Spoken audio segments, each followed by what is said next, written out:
but a few words about both the composer and the poet. First of all, Peter Hilliard is primarily known as an opera composer, and he might be here today except that he has a premiere of an opera in Washington, D.C. this weekend, so he was torn, but of course he needed to be there.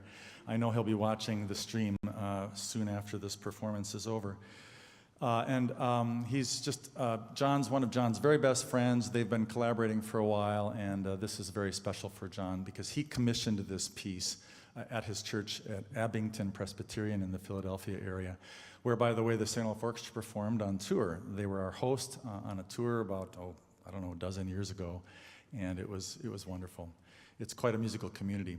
So Peter wrote this piece in conjunction with Elise Paschen, who is from Chicago, and she's a well-known poet, and her kind of special project that she is co-founder of is called Poetry in Motion. And this is a project whereby big placards of poetry are placed on subways and on buses, just for people to see. So millions of people have been touched by this project, Poetry in Motion. Her poetry is absolutely beautiful, and this particular setting is, there's three poems, three pieces, but we're only going to be doing the central piece. But the subject of this poetry is about loss, and we all experience that in our lives. In this case, it's loss of one's father. And probably you can all see your programs. I wasn't sure how dark it was going to be in here, but I'm going to read the poem and you can follow along. It's really rather poignant. My father is dying. I cannot breathe. He is leaving home, and now I must try to close the door and lock it with his key. He no longer inhabits the moth-wing pages from the book of childhood, but travels beyond the door, inside the past, concealed behind the rack of clothes, the story's attic, the place he would describe before I fell asleep. The book lies open on the pillow. I shut my eyes, try to count stars or stairs, climbing always beyond reach. It's too soon for him to leave. I still must learn to place one foot before the other and to wake the words from sleeping letters. So I wait for him to read the book.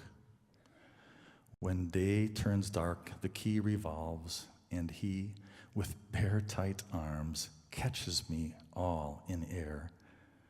I ride his shoe across the wood to the unending hall.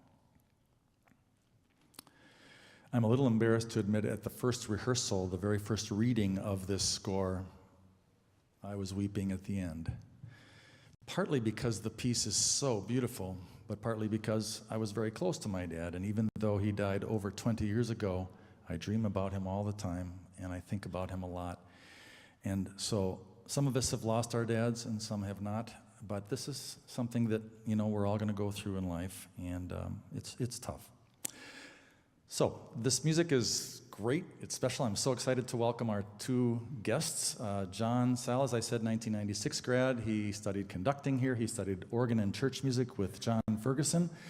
He sang in the St. Olaf Choir. He played percussion in the St. Olaf Orchestra. He sang in Cantorai. He did a lot while he was here, and he was very successful. His wife, who he met at Lutheran Summer Music Camp in 1990 when I was on the faculty, and I saw the seeds of love being planted when they were in high school. And they both came to St. Olaf, and that love came to fruition. And of course, they are married with three wonderful, wonderful children, the youngest of whom is with us today, little Ruby, who's incredible. Ruth sang in the St. Olaf Choir for 3 years. She was a voice major. She studied with Allison Felt, and she's remarkable. She was a soloist with the St. Olaf Orchestra on tour, and wow, has her voice grown since then. And it's just such an honor to have them both here. Please join me in giving a warm St. Olaf welcome to Ruth and John Sall.